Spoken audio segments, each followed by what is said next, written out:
Bonjour à tous, chers compatriotes, chers téléspectateurs de Télé 7, la chaîne républicaine.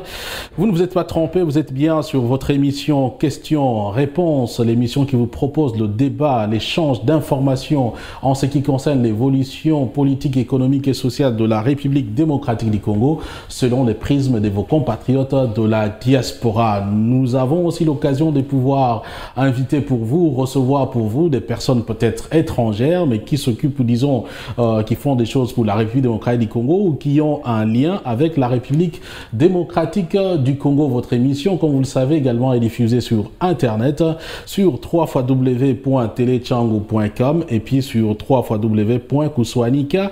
Vous pouvez donc trouver toutes nos anciennes émissions sur ces deux sites. Aujourd'hui, je reçois quelqu'un pas de moindre.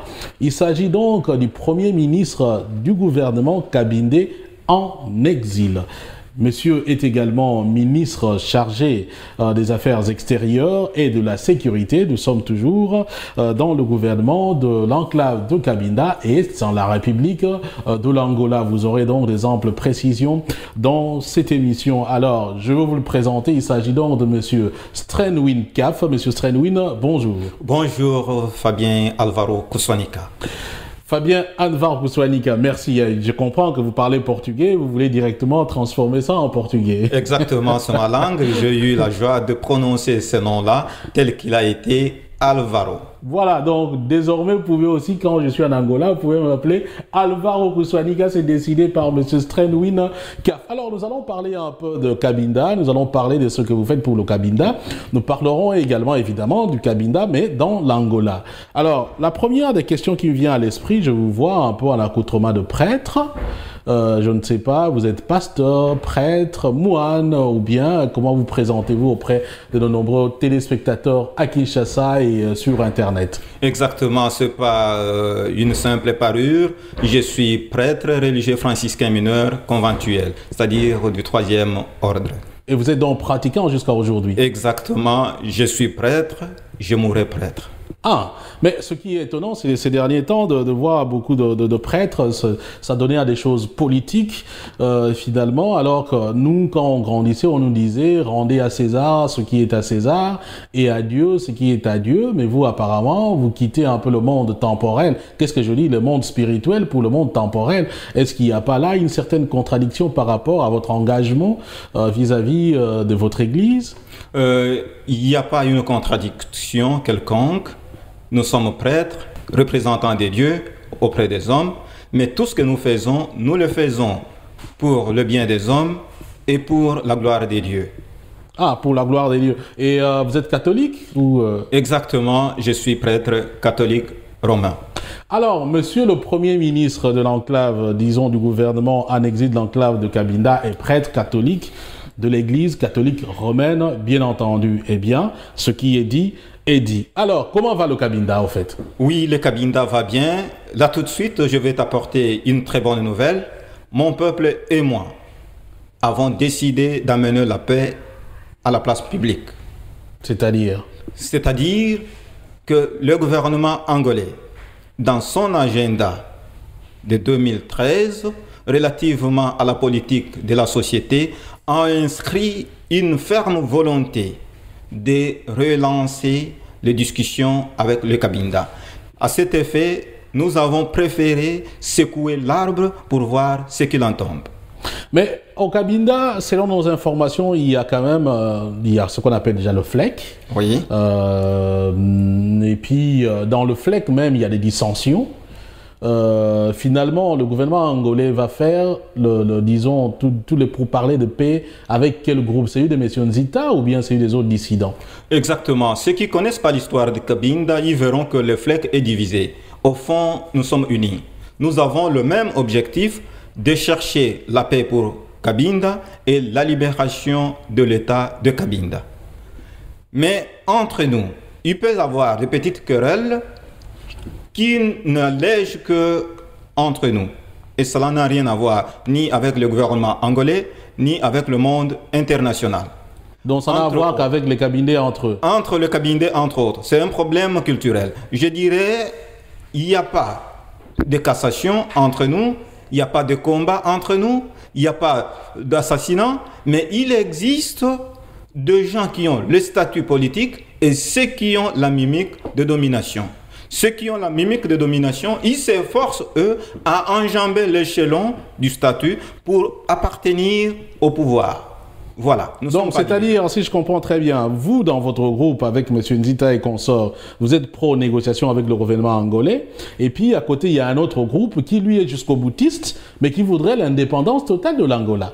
Mais il y a disons du Cabinda, je veux dire. Il n'y a pas de groupe. Je te rassure qu'il y a un seul mouvement qu'on appelle FLEC, qui est en portugais uni et restera uni dans toutes les langues et dans toutes les extensions du monde. Donc c'est vous alors qui avez attaqué disons l'équipe nationale du Togo lors de la Coupe d'Afrique des Nations en Angola? Nous n'avons jamais attaqué l'équipe nationale du Togo, car nous n'avons aucun conflit ni avec le Togo, ni avec l'équipe togolaise. Mais c'était pour faire chanter le gouvernement angolais dans ce cas. C'était pas du chantage. Nous avons voulu manifester un mécontentement, mais c'est là contre les forces armées angolaises, qui sont les FA. Et l'équipe togolaise se trouvait dans l'embuscade lancée par le FLEC. Voilà. Et là, je réitère encore nos condoléances sincères qui ont été déjà présentées auprès des familles endommagées. Mais vous savez quand même que c'était une équipe étrangère. On n'a pas su que c'était une équipe, sinon on n'aurait pas attaqué. Je ne demande pas excuse pour ceux qui ont attaqué, mais je confirme qu'on n'a jamais attaqué l'équipe togolaise. Mais c'est quand même étonnant d'attaquer un gouvernement angolais quand même dans des bus. Voilà, ils ne se promènent pas dans un bus comme celui-là. Ni les bus, ni les joueurs togolais n'ont jamais été visés. Ce sont les militaires qui se sont retrouvés dans la position de combat qui ont été victimes. Et voilà, lorsqu'ils sont passés, l'équipe togolaise a suivi. Donc nous n'avons rien à voir avec les Togolais. Nous avons réitéré au jour le jour notre pardon et nos condoléances. Je vous rappelle donc, vous êtes dans l'émission Questions-Réponses et aujourd'hui je reçois M. Strinwen Kaf qui est donc le Premier ministre du gouvernement de Cabinda en exil et il occupe également le poste de ministre chargé des Relations extérieures et de la sécurité. Alors, ministre chargé de la politique extérieure et de sécurité. Et de sécurité. Alors, délégué du gouvernement Kabindé auprès du bureau politique de l'Impela. Mais finalement, comment vous travaillez parce que vous êtes à l'extérieur? Comment faites-vous pour vous occuper de la sécurité du Cabinda tout en étant à 8000 km, sauf si vous êtes flic peut-être? Exactement. Je ne suis pas flic. Ma coopération diplomatique ne se limite pas ici. Je me déplace. Je vais en Angola, c'est chez moi. Je vais au Cabinda, c'est chez moi. Et quand j'ai besoin d'y aller, je fais bruit à personne. Je descends, j'arrive chez moi et je rentre librement. Donc finalement, vous vous êtes reconnu comme tel par le gouvernement angolais? Je suis reconnu. J'ai un pouvoir qui m'est légalement établi. Je l'assume et je le déclare auprès de mon peuple. Et vous êtes payé par le gouvernement angolais dans ce cas? Ça, c'est une question qui reste discrète. Ah, quoi, vous ne voulez pas, nous ne posons pas la question de votre salaire, mais le fait que vous travaillez, donc, bon, je repose la question autrement. Donc, vous travaillez pour le gouvernement angolais?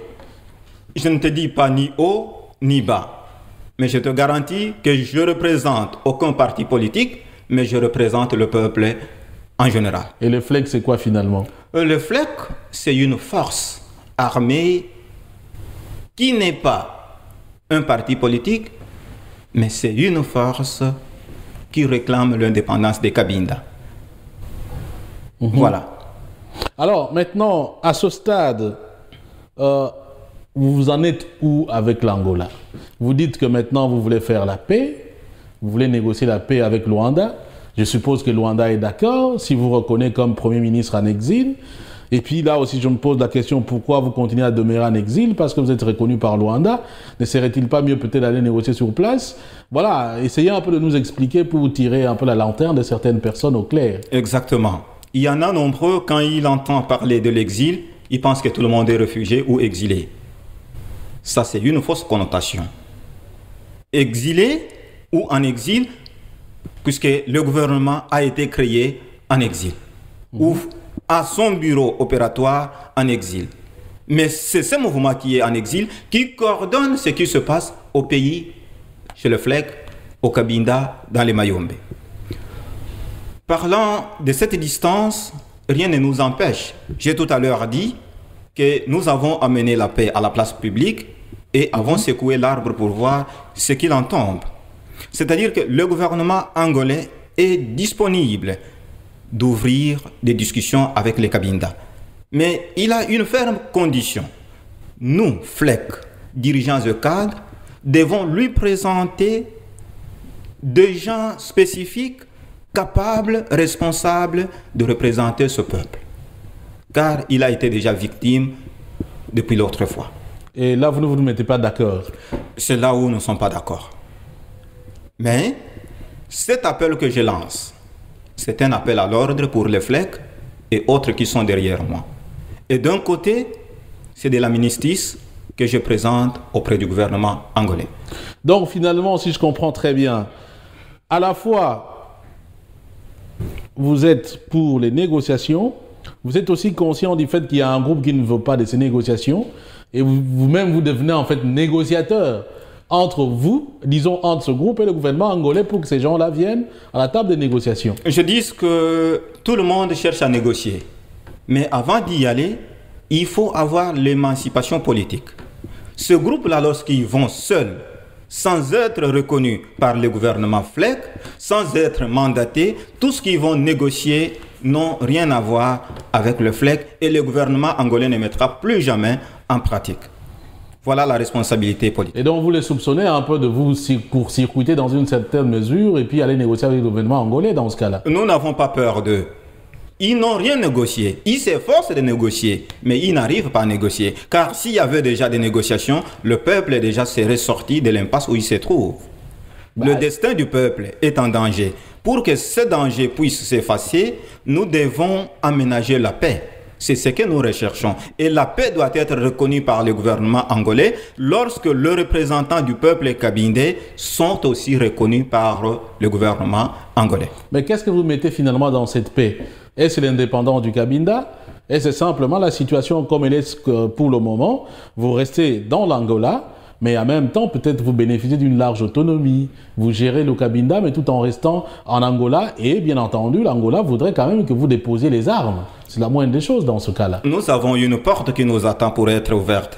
Et les clés sont à notre portée. Servons-nous d'abord de cette clé pour ouvrir la porte. C'est après qu'on verra ce qui est caché derrière la porte. Mais là, vous parlez comme un prêtre, comme Jésus en parabole. Mais expliquez aux gens ce que ça signifie. Exactement, c'est ça la sagesse. Je dirais, ceux qui ont suivi le 1er août 2006, le gouvernement angolais a signé avec un groupe de Forum Cabindé pour le dialogue un mémorandum de paix et de réconciliation. Cela s'ensuivait que le gouvernement apparemment, angolais... ce n'était pas vous alors là. C'était pas moi.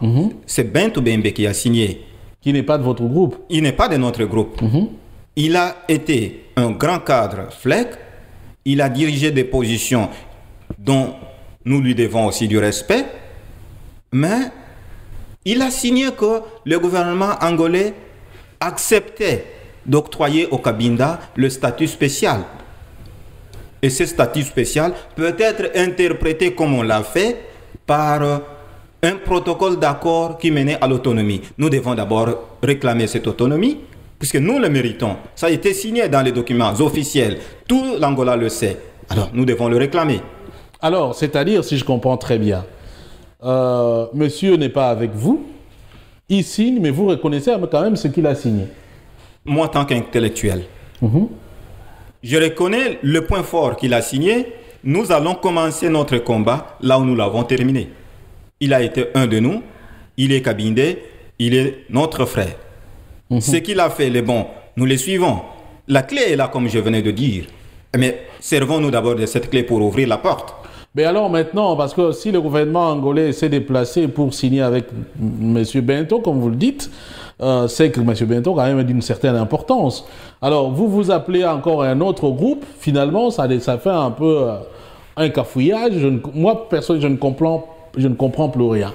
Est-ce que vous pouvez nous expliquer un peu, en posant vraiment les vraies balises, nous donner un peu l'explication de qu'est-ce qui se passe réellement au Cabinda face à l'Angola? Au Cabinda face en Angola, il y a des victimes. Premièrement, la vérité. C'est la première des victimes. En second plan, on voit le gouvernement angolais lui-même. Il est victime. Et au troisième cadre, je dirais, le peuple cabindais et la responsabilité politique. Bien qu'il a été signé qu'on octroie au Cabinda les statuts spéciaux ou l'autonomie, mais cela n'a jamais été mis en œuvre.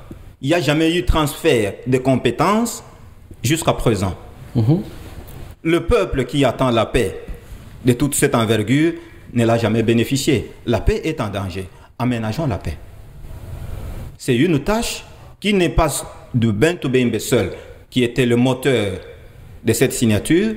Ce n'est pas une tâche qui dépend du gouvernement angolais, mais c'est une tâche de tout Cabindé, c'est une tâche de tout Angolais. Mettons-nous ensemble, bâtissons cette paix. Donc vous voulez finalement que vous soyez inclus dans ce processus de paix, mais c'est comme si vous vous sentiez dans une certaine mesure exclu, alors que vous êtes quand même Premier ministre du gouvernement en exil. Nous ne sommes pas exclus. J'ai pris le mandat tel que je te le déclare. Et j'appelle maintenant tout le monde. J'ai commencé même des consultations.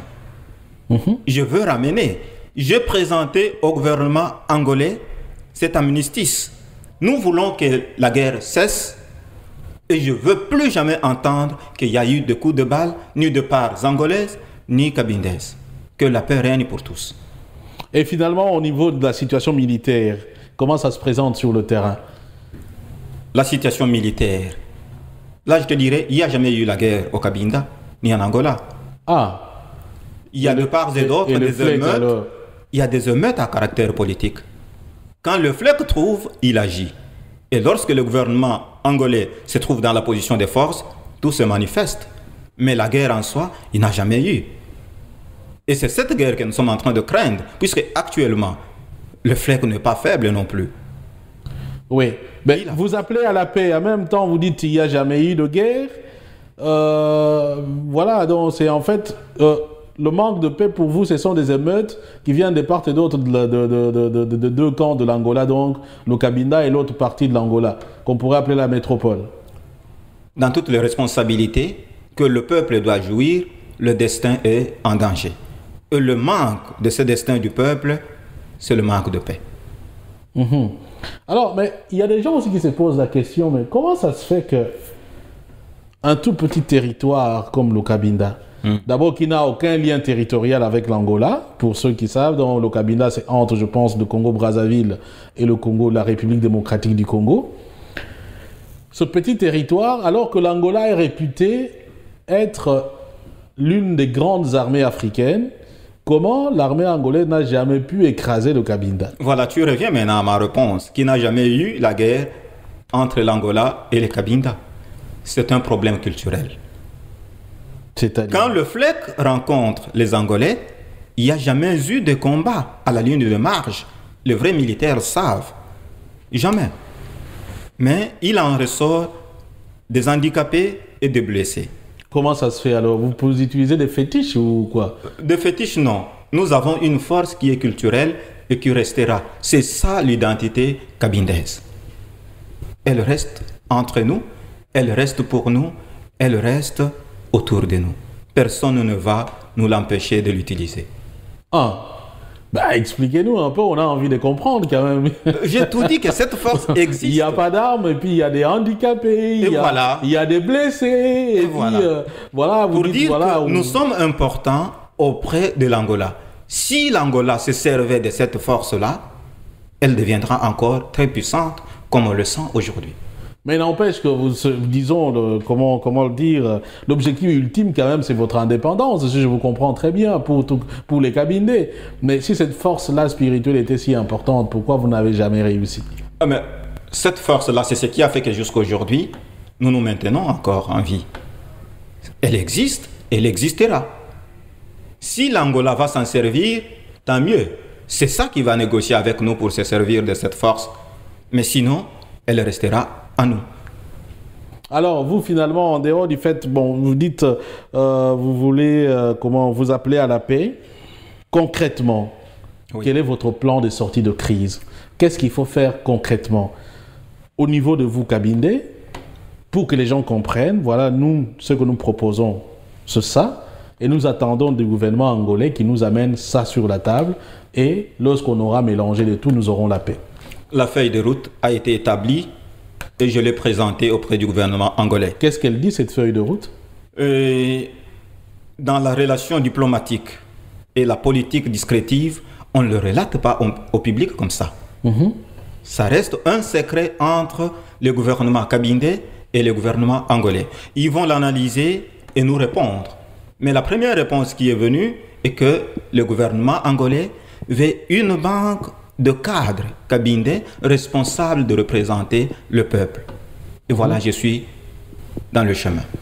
Ah, ok, d'accord. Est-ce que vous pouvez nous dire un peu finalement le Cabinda, c'est combien d'habitants pour... Actuellement, je me réserverai de dire combien nous sommes au Cabinda. Mais un Premier ministre doit savoir quand même. Oui, je le sais. Ouais. J'ai des raisons qui me poussent à ne pas le dire.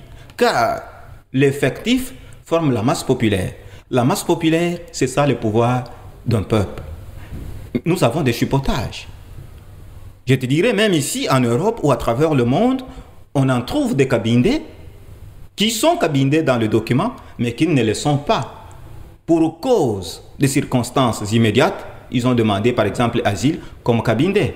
Alors c'est l'effectif qui est gonflé. Mais ceux-là, ils nous mettent aussi d'un côté les bâtons dans les roues. Vous ne le savez pas. Alors, je me réserve. Nous allons réascenser le vrai cabindé et je te donnerai la suite.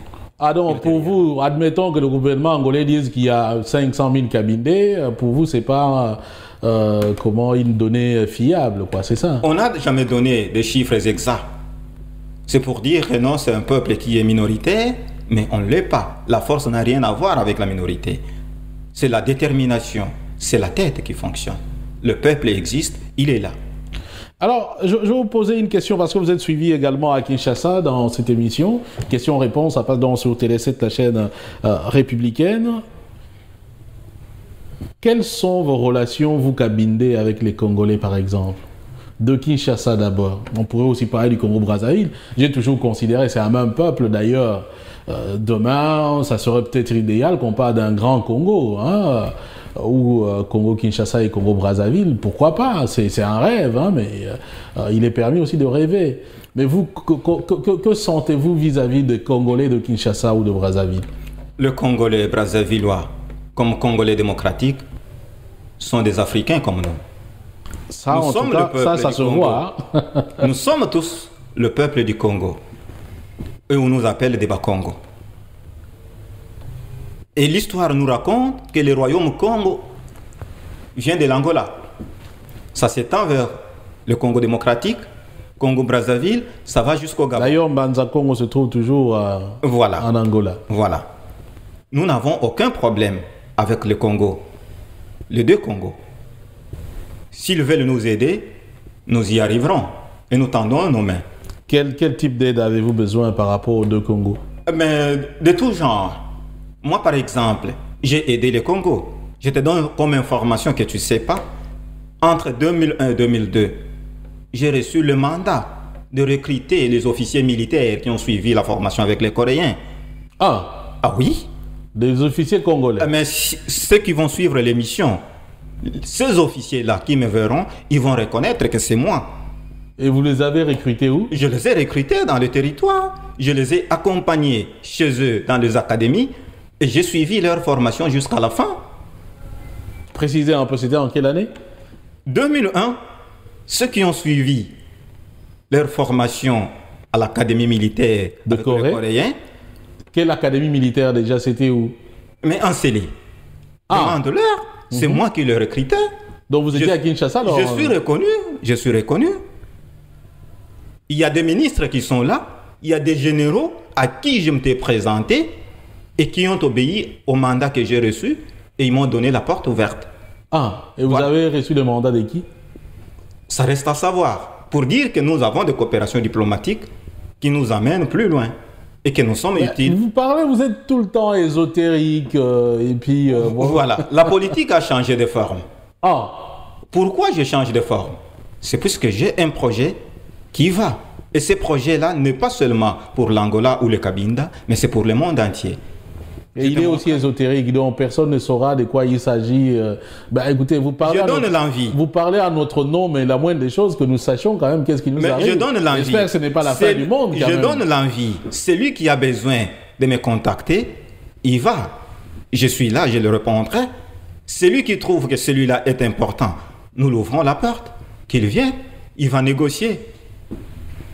Voilà. Donc, vos relations avec la République démocratique du Congo datent de longtemps. Vous parlez du recrutement de certains officiers, c'est-à-dire qu'au moment où vous parlez à Kinshasa, il y a des gens qui vous reconnaissent et vous demandez de l'aide, comme vous le dites vous-même. À votre avis, quelle forme pourrait prendre cette aide-là? Je dirais une coopération militaire. Ça ne date pas d'aujourd'hui. Les premiers FLEC ont été formés par Mobutu à Kitona. Et Mobutu a aidé le FLEC à pouvoir maintenir sa force jusqu'au jour où nous nous sommes décidés de dire non, on ne veut plus de ça. Et vous voulez la paix et vous cherchez une coopération militaire avec vos voisins? Est-ce que ce n'est pas contradictoire? La force sont là. C'est pour se maintenir. On ne sait jamais cette force pourra servir pour l'un pour l'autre. Mais moi, je me t'ai demandé pourquoi ne pas envisager l'option de paix que de guerre. C'est là où j'ai dit, j'ai ramené avec mon peuple cette paix. C'est là où j'ai dit qu'avec mon peuple, nous allons la ramener à la place publique. Et pourquoi alors, quand je vous pose la question de ce que vous attendriez, par exemple, du Congo, vous parlez encore des coopérations militaires? Mais c'est l'Angola, dans ce cas-là, qui devrait coopérer peut-être avec le Congo. L'Angola coopère avec le Congo, ça m'intéresse et ça ne m'intéresse pas. Moi, je coopère avec mon gouvernement, avec les autres pays, ça nous intéresse et ça n'intéresse pas les autres. Mais l'ami d'aujourd'hui peut être l'ennemi de demain. Ah, donc c'est simplement sur le plan de la précaution que vous voulez coopérer. Exactement. Exactement. Eh bien, donc, je vous rappelle que c'est donc votre émission Questions-Réponses. Vous pouvez la suivre également sur Internet sur www.telechangu.com, la web TV des Tanzinois, donc des Banachangu, comme on dit. En tout cas, on nous a demandé de faire beaucoup de promotions concernant un peu le district. En même temps, aussi, vous pouvez suivre ça sur www.kuswanika.com, notre web TV personnelle.